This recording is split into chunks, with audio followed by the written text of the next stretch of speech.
I presume there's writers and producers in the room who are new to this, and if I was a writer listening to you, I'd be saying, well, how do I break into this?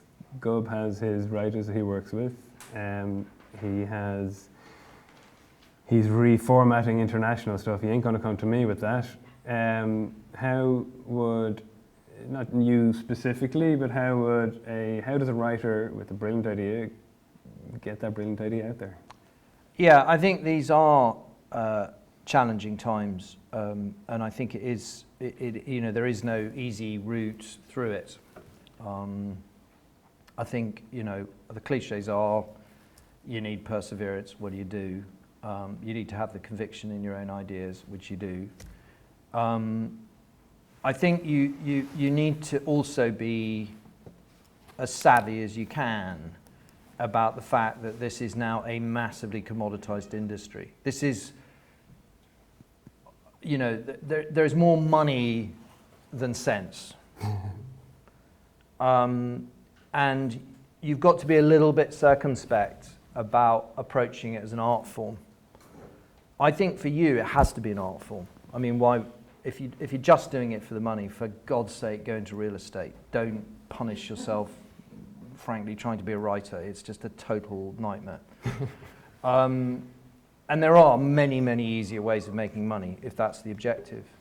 But if you're in it for the art, which I assume you are, and for the quality of self-expression and the fact that it is probably more cathartic and better for your sanity and well-being than almost anything else that you can do in your life.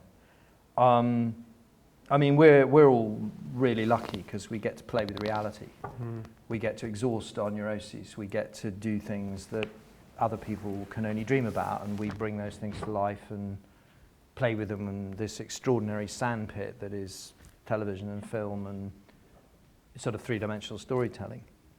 We just get to play. I mean, that's the joy of it, is you carry on playing. You can go on being a kid. You don't have to grow up. That's why we're all delinquent, but that's fine.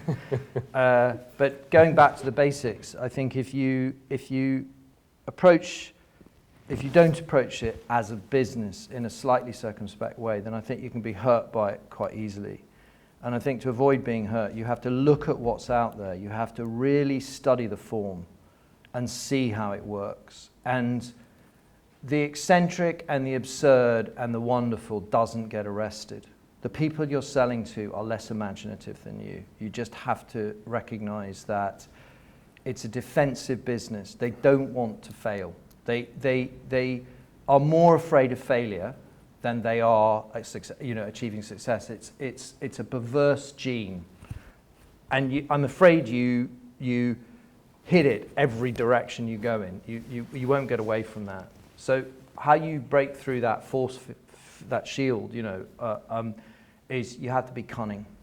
You have to be clever, and you have to pull off the trick of giving them what they think they want, even though you know it's not what it actually is.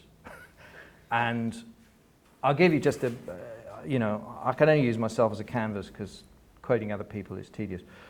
But I'm pretty certain when I sold Cracker to ITV, they thought they were getting a comedy series with a roly-poly detective. I can tell you that, in all honesty, because the response to the first cut was, it's not as funny as we thought it was going to be. Which is a miracle, because I didn't think it was funny at all. Anyone has any questions? As a creative producer, say on the fall, I know you said you're like the first audience member, you can have a lot of input and pre-production and developing characters and clarity and all that. But in a post-production process, what would you have much input, say, in that suite? Would you be in there offering the same clarity and talking about the picture a lot?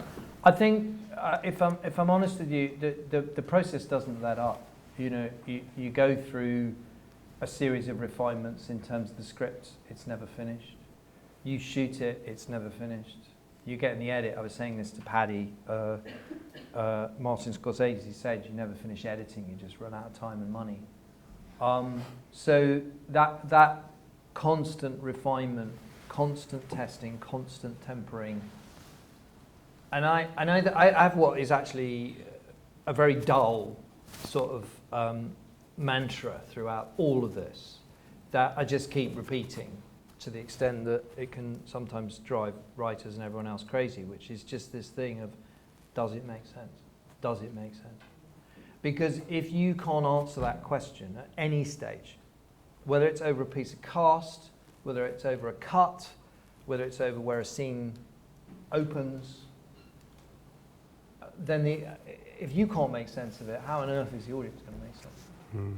And you have to be very, very, you have to maintain a really rigorous forensic view of that fundamental question.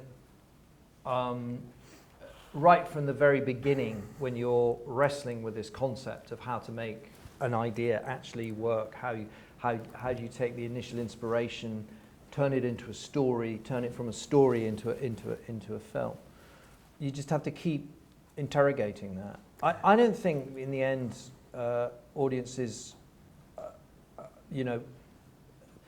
they fall out of love and they fall out of favour with something. I mean, obviously there's the whole subjective thing we've talked about, which is to do with taste and what you're ultimately looking for. But they never fall out of love with something quicker than when they smell a rat. And they smell a rat really quickly. I mean, you can't fool the audience, usually. That is a fact. They'll catch up with you. And I've had that. I've done it. We've all done it. You've got involved in a story and you start to think, oh, shit, this doesn't quite work. Maybe just dodge it. And it catches up with you. They all come back to haunt you in the end, don't they? You betcha, yeah. It always comes back to haunt you. So And always ask the question. Sorry, just to finish on that. Always ask the question while there's still time to answer it. Yeah. Even if someone's going to slap you for asking it.